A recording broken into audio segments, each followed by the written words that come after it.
Здравствуйте, Валерий Викторович. Здравствуйте.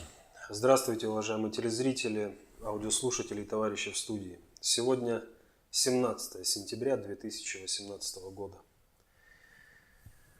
Валерий Викторович, большое количество комментариев поступило и на наш сайт, и в группе ВКонтакте, и непосредственно на канале на YouTube, связанных с некоторыми замечаниями по поводу аналитической записки ВПСР о текущем моменте номер 5 сентября текущего года. Имеется в виду, которую я подавал по поводу аналитической записки. Была на сайте 11 сентября и, соответственно, в группе ВКонтакте. Как я уже сказал, очень много вопросов в связи с этим, комментариев, поэтому остановились только на двух из них и зачитаю сначала первый. Хорошо. От Виктора.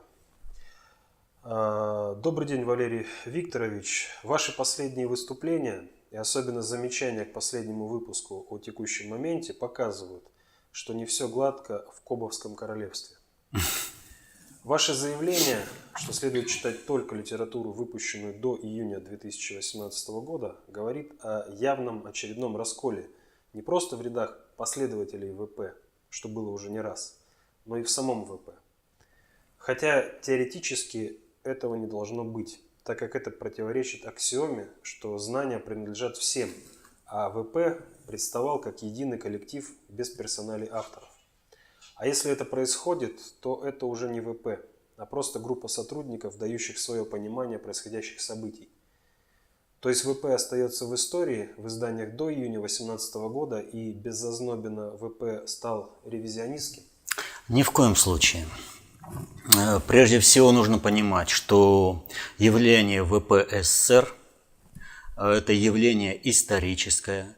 Оно формализовано в некую систему в конце 20-го, в начале 21 века, но это присутствовало в России всегда, и это будет всегда. Никуда не денется. С потерей ВП СССР, с потерей внутренней предикции России, Россия погибнет. Поэтому здесь даже и вопросов быть не может. Что о том, что ВП СССР будет существовать, вернее, существовал, существует и будет существовать. Привязки к каким-то личностям ВП СССР абсолютно неправомерны. Владимир Михайлович выдающийся человек, его вклад в развитие концепции просто непередаваем. Но это не означает, что он и есть ВП СССР.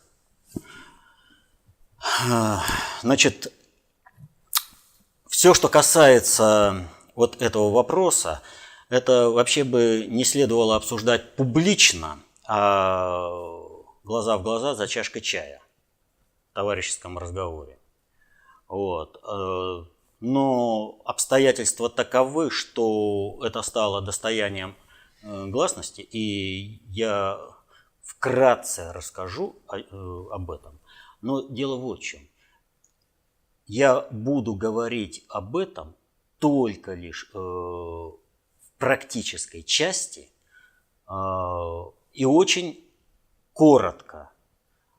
Я не буду не анализировать аналитическую записку, которая вышла, поскольку считаю, что поданных заметок более чем достаточно. Вот. И, как показывает обратная реакция,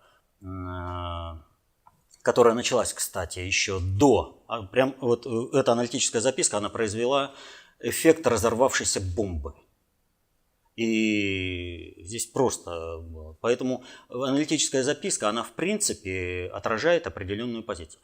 Вернее, это некоторые замечания по аналитической записке. Но что я хотел сказать? Никакого ревизионизма, никакого раскола в среде внутреннего предиктора СССР не было, нет и не будет никогда, как бы на это не рассчитывали противники.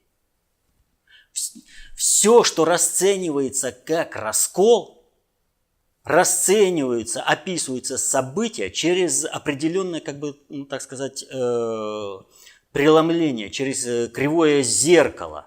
То есть оценивается через призму того, что есть некая борьба за какой-то там бренд под названием ВПСР. Вот с этой тогда точки зрения можно рассматривать какие-то там расколы, кто-то там откололся, там еще что-то. Если же мы понимаем концепцию в целостности и действительно ВПСР как внутреннюю предикцию России, то никогда никаких расколов не было и нет. Что же касается работ, то я не рекомендовал, или как там сказать, запрещал, что ли, читать то, что после июня 2018 года. Я рекомендовал. И дело это связано, вернее, я рекомендовал читать работы до июня 2018 года. Дело в том, что рекомендация в данной ситуации – это как рекомендация учебника, то есть то, почему можно учиться. Читать нужно все. Например, когда вышла аналитическая записка, я сразу же, как только ее увидел, сразу же сделал так, чтобы все, кто со мной работает, были с ней ознакомлены. Я просто сказал, говорю, с каждого спрошу знаний. Вот просто вот, чтобы вы точно знали, что написано и ваше мнение. Потому это очень хороший практикум по освоению концепции общественной безопасности. Но учиться надо по тем. И я это сказал, потому что сейчас мы, и страна в целом, и концептуальное движение находятся на определенном этапе своего развития, и этот этап непростой. Образно говоря, сейчас ситуация такая, что нам бы день простоять, до ночи продержаться. И поэтому, чтобы система, чтобы концепция общественной безопасности, чтобы внутренний предиктор СССР не были введены в состояние внутреннего разгона, разноса, вот, был мной поставлен определенный якорь, зафиксирована точка, вокруг которой сейчас будут бурные дебаты, но тем не менее все успокоится и все пойдет дальше. Вот. Поэтому здесь не надо искать каких-то там подковерных и прочих дел. Если бы кто-то ловил рыбку в мутной воде и пытался бы что-то расколоть, то поверьте мне, можно было бы написать не некоторые замечания, а что-то такое.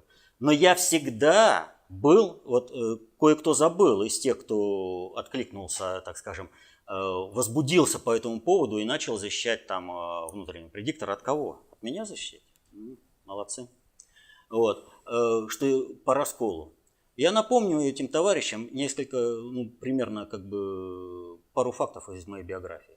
Когда я стал редактором газеты «Мера за меру», тогда шли дебаты, кто больше концептуал, кто там более правильно понимает концепцию.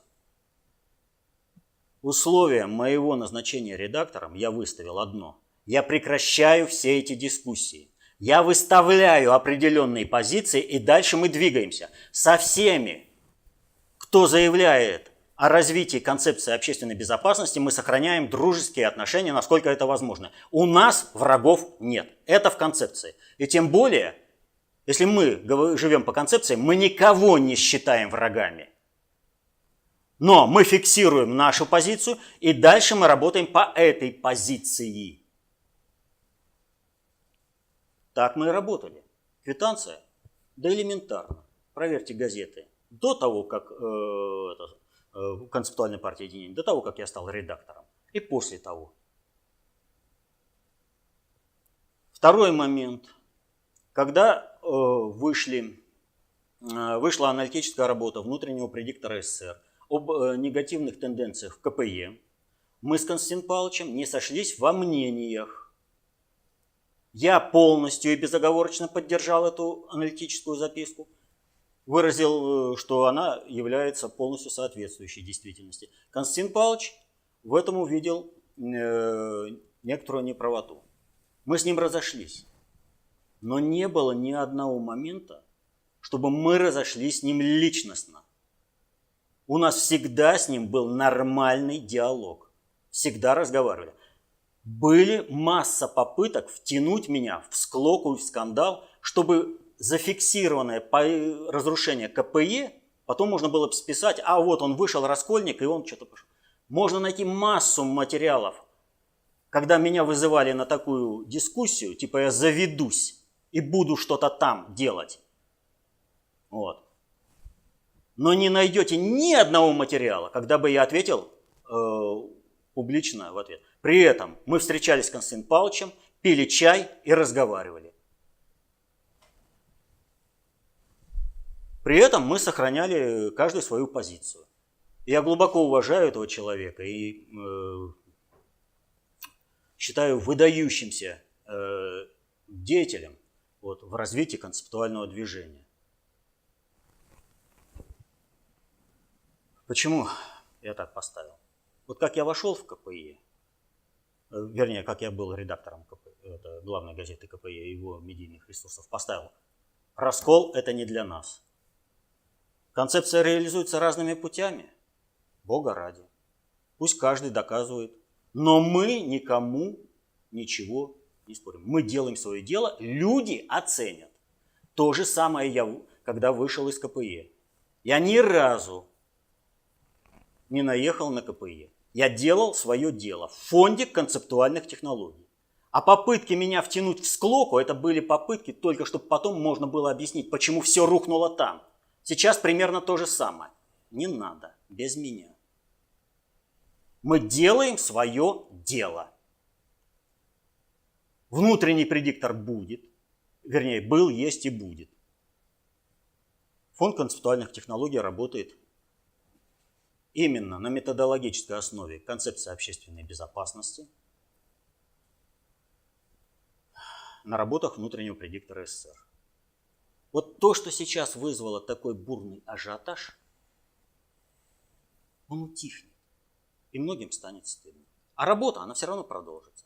Мы не... Вот вообще я должен сказать, это первый и последний раз, когда я выступаю по каким-то там вот отношениям фонда и моих личных там с группы внутренний предиктор. Больше таких выступлений не будет. Фонд работал, работает и будет работать. И пока положение не изменится, фиксация, зафиксированная на июнь 2018 года, она останется.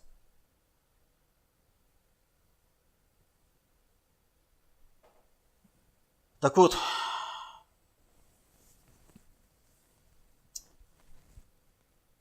да в принципе здесь что? В общем-то весь ответ. Если коротко, не вдаваясь в подробности, повторяю, я не буду анализировать публично то, что написано.